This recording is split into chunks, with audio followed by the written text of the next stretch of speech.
The population of Nigeria was about 155 million in 2012, and the exponential growth rate was 1.9% per year. In Part A, we're asked to write an exponential function describing the population of Nigeria.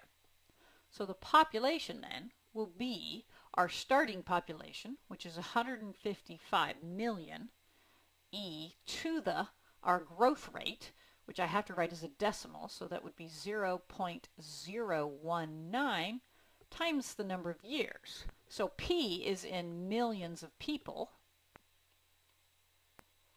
and then T will be the number of years after our starting year, which is 2012. So I'll say T years after 2012.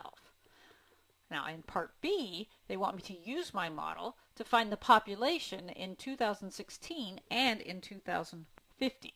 So starting with 2016, then the T that I'm going to use, because T is the number of years after 2012, is going to be 4, because this is 4 years after 2012. And when I get to 2050, that's 38 years after 2012. So those will be my T values.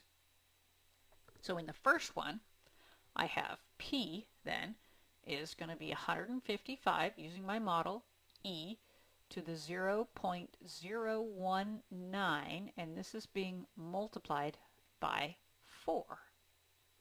So this will give me approximately a population of 167.2 million. Now remember, that was in 2016. And in the second one here, we'll do 155. Again, this is my model. E to the 0.019. That was the growth rate. And this time we'll use T is 38.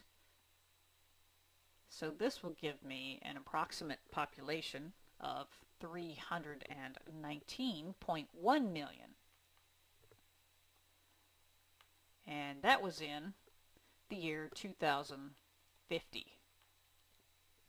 Now Part C wants to know when will the population be 200 million. So using our model, this time we know P. So 200, and it's already in millions, needs to equal our model, which was 155 e to the 0.019, but this time they want to know when, so our variable is t. So this is what I have to solve. First step will be to try to isolate my exponential. So I have to divide both sides by 155. And I'm just going to leave it that way. I'm not going to reduce my fraction. I'm not going to turn it into a decimal. I just want to keep it exact. But this will leave me with e to the 0.019t.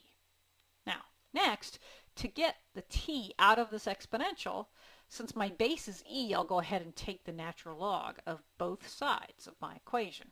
And once again, I'm not going to type this in my calculator until t is all by itself. So natural log of 200 over 155, I'll just leave that exact for now, equals, these will cancel, and I'll end up with 0.019t. So then the final step would be divide both sides by 0.019. Now I'm going to be ready to type it in my calculator, because I have all the numbers on this side and t is left alone here. So I end up with t is approximately, typing this in, we get about 13.4, so which is about 13.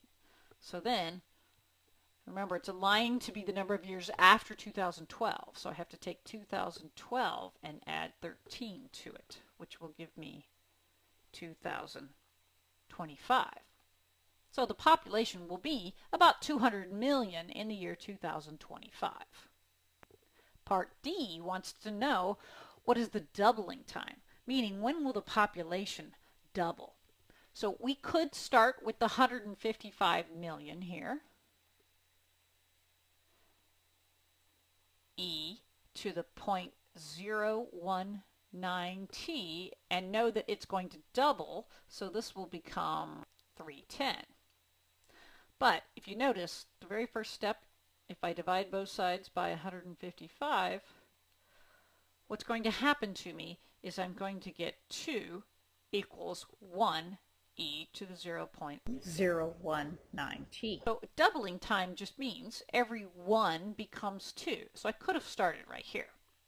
Now, I already have my exponential isolated now, so I'll go ahead and take the natural log of both sides, giving me the natural log of 2 equals, this will cancel, giving me 0.019t. And then finally, dividing by 0.019, 0.019, typing this part in my calculator gives me about 36.5. So that's what t is. So the doubling time then is approximately 36.5 years.